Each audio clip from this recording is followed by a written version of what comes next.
Sasa dalili za homa ya ini ziko za namna nyingi. Kuna hatua zile za mwanzo ambazo nimesema hazinaga dalili za moja kwa moja, lakini ziko hatua ambazo ni kubwa kubwa za wagonjwa hawa wanapata zile dalili kubwa kubwa za maradhi hayo ya virusi vya homa ya ini. Na dalili hizo ambazo mojawapo ni hizo macho kuwa ya njano.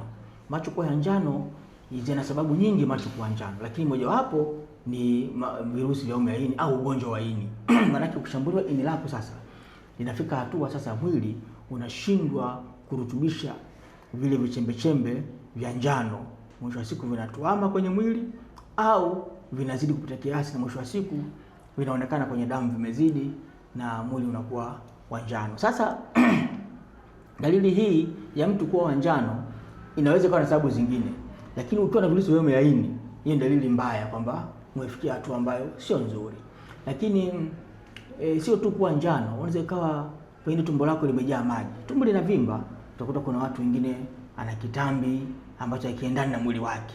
Sasa mbona mtu ana kitambi cha pombe, kitambi cha nini, lakini pindi ni ini tayari ishaanza kupata shida. Sasa wagonjwa wa namna hiyo wamefika hatua ambayo kidogo ni ya juu ya tatizo lake. Na kuna ambao wanakwenda mpaka hospitali kwa sababu ya kupata choo cheusi au kutapika damu kwa sababu ya virusi vya homa ya ini. Maana ini lake limesinyaa, haliwezi kuhimili zile kazi zake za kawaida, kwa hiyo maji yanatuama.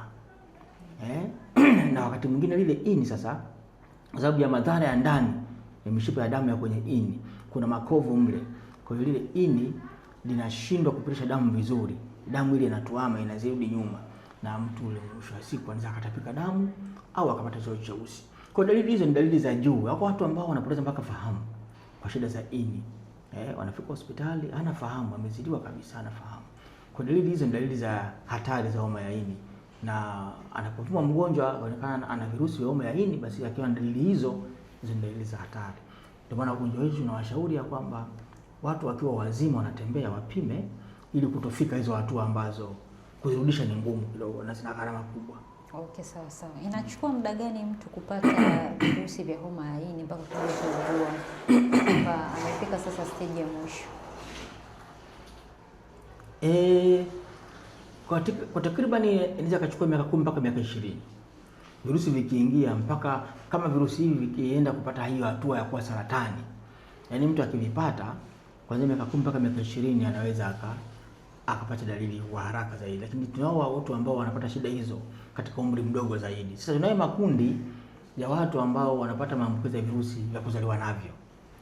Hatujaongea njia za kuambukizi, lakini njia moja ya maambukizi kubwa ya virusi aina ya ini ya B ni kuzaliwa navyo, yaani kwa mama kwenda kwa mtoto. Watu hawa kwa sababu hawana kinga katika mwili wao kuondoa virusi hivi, wana hatari ya kupata shida za virusi hivi na madhara yake mapema zaidi. Maana yake ni kwamba katika umri wa miaka 5 mpaka miaka 10 utashangaa mtu anapata saratani ya ini kwa sababu mwili wake hauna kinga ya kupambana na virusi hivi. Kwa hiyo amekuwa na virusi vya muda mrefu vinaenda kusumbua ini lake. Lakini kwa mtu ambaye ni mtu mzima akipata virusi vya homa ya ini, kwa sababu mwili wake unaweza kupambana na virusi hivi, anaweza kukaa muda mrefu mpaka miaka 20, anaweza kaishi na virusi hivi, ndio akaja akapata saratani huko mbele. Okay, sasa. Na labda kwa sasa hivi labda ungetuambia status ikoje? Kwamba huko nyuma tulikuwa tunaona trend ya ugonjwa inaongezeka. Kwa sasa hivi hali ikoje? Sasa hivi kinachotokea sio kuongezeka kwa ugonjwa, hasa kikubwa ninachokiona ni kuongezeka kwa uelewa wa watu, kwa sababu wengi wanakuja hospitali. Kwa sababu wagonjwa hawa hapo nyuma walikuwa hawafiki hospitali. Na tunao watu wengi wamefariki kwa matatizo haya ya madhara ya ini bila ya kujua wanaumwa nini, kwa sababu hawakupimwa hapo kabla. Siku hizi tunao wagonjwa ambao wanafika hospitali ambao wanapata vipimo, wanajulikana huyu ana saratani au hana saratani kwa sababu ya homa ya ini. Kwa hiyo tunao wagonjwa ambao kimsingi wameongezeka kwa sababu ya kuongezeka kwa ugunduzi umekuwa mkubwa. Pia uelewa kidogo umeongezeka kwa watu. Kwa hiyo watu wanafika hospitali wanapata huduma na hatimaye tunagundua matatizo yao ni yapi. Okay. Labda ungetuambia sasa visababishi vya ugonjwa. Visababishi vya ugonjwa huu viko 4 ambavyo ni vikubwa. Cha homa ya ini ya B ni ile ya kuzaliwa nayo kwa mama kwenda kwa mtoto. Na ndio maana tunao taratibu kwenye kliniki za wajawazito kuwapima mama wajawazito virusi vya homa ya ini ya B. Ni takwa la kiuchunguzi kwenye kliniki za wajawazito, kama anavyopimwa wingi wa damu, akipimwa haja ndogo, akipimwa sijui kisukari, pia na virusi vya maini vimeingizwa kwenye utaratibu wa kupima virusi hivi, kwa sababu ndio njia kubwa maambukizi ya virusi hivi mama kwenda kwa mtoto. Lakini pia njia ya pili maambukizi ni kujamiiana. Tunao watu ambao wanaishi na virusi hivi, wanapojamiiana, mmoja anaweza akapata virusi vya homa ya ini aidha ya B. Lakini pia njia nyingine ni kuwekewa damu, ambayo ile damu yenye virusi vya homa ya ini ya B. Ile damu unapokuwa umewekewa, maana yake ni kama ina maambukizi, unaweza kupata hivi virusi. Njia nyingine ya nne ni ile ya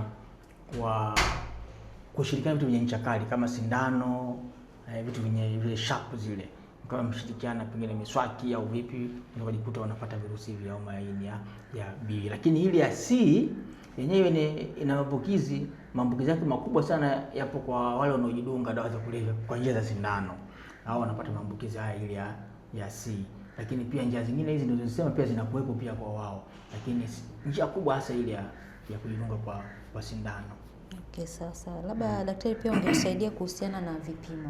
Ndiyo. Watu wengi hawajui kama anataka kuangalia status yake, labda kama vipimo vina gharama, vina nini.